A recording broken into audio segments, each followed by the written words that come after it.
పోవడం జరిగింది. ఒకసారి ఇప్పుడు మీరు చూడండి, సీసీ కెమెరా ఫుటేజ్ ఉంది ఇక్కడ చూడండి. ఈ కారు వెళ్తుంది AP39, అదిగోండి కారు వెళ్తుంది. ఈ కారు ఇక్కడ ఆగింది. ఇక్కడ ఆగిన తర్వాత వాళ్ళు దిగుతున్నారు. ఇదిగోండి జూమ్ లో కూడా చూడండి, దిగారు. అలా నడుచుకుంటూ వస్తున్న చేతిలో చూడండి ఒక కవర్ ఉంది. ఇలా వచ్చారు. ఫస్ట్ ఒక చిన్న డ్రామా అనమాట. అటు ఇటు తిరుగుతున్నట్టు కొంచెం చూడండి, ఇలా వెళ్తున్నాడు చూడండి. చేతిలో కవర్ చూడండి. ఇదిగో కవర్ తీసుకొచ్చి అక్కడ పడేశాడు. మళ్ళీ కారు దగ్గరికి వెళ్ళాడు. ఇదిగోండి మళ్ళీ ఇటు వెళ్ళాడు. మళ్ళీ అటువైపు నుంచి ఏమన్నా కవర్ ఇచ్చేసాడేమో తెలియదులే గానీ ఇటు వచ్చాడు. ఇగో ఇక్కడ ఉన్నాడు ఆ వ్యక్తి చూడండి, నడుచుకుంటూ నెమ్మదిగా ఏమాత్రం సందేహం లేకుండా అటు ఇటు తిరుగుతున్నట్టు డ్రామాలు ఆడుతూ అక్కడికి వెళ్ళి ఇంకో కవర్ వేసాడు. అక్కడి నుంచి మెల్లగా మళ్ళీ కారు దగ్గరకు వచ్చాడు. అంటే చూడండి, ఇదిగో వీళ్ళిద్దరేనండి. ఆళ్లపాక కోటి సాక్షి సోషల్ మీడియా సంబంధించినటువంటి ఫోటోగ్రాఫర్ మోహన్ కృష్ణ.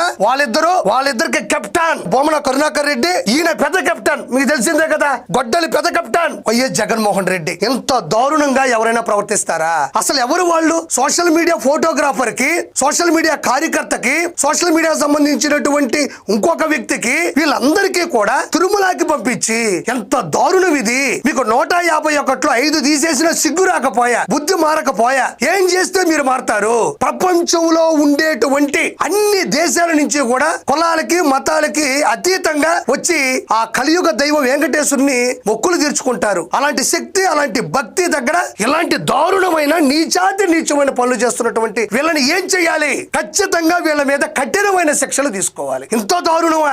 అసలు ఎవరైనా కొంచెమైనా ఆలోచిస్తారా? ఇలా చేస్తారేమో, ఇలా చెయ్యొచ్చేమో. సరే మద్యం సీసాలు లేదంటే కల్తీ మద్యాన్ని సరఫరా చేస్తూ తెలుగుదేశం వాళ్ళు చేశారు అని చెప్పడం అనేది ఒక రకం. కల్తీ మద్యం బాటిల్ తీసుకొని వచ్చి పొదల చెట్లలో పడేసి విచ్చలవిడిగా తిరుమల కొండ మీద మద్యాన్ని సరఫరా చేస్తున్నారు, తాగుతున్నారు, అపవిత్రకు గురి చేస్తున్నారు అని చెప్పడం అనేది ఎంతవరకు సమంజసం?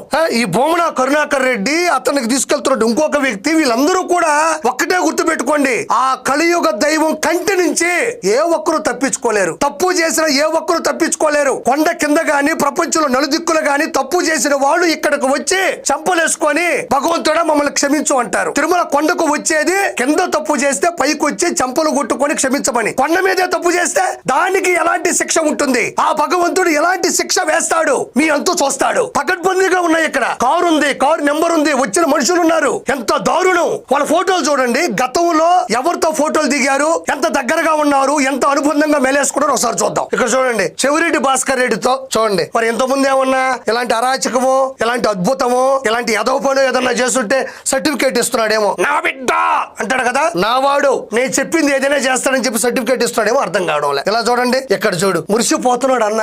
ఇలాంటి వాళ్ళని తయారు చేసి ఒక పక్కనేమో పరామర్శల పేరుతో జనాల్లోకి వెళ్ళి పిలవని పేరంటానికి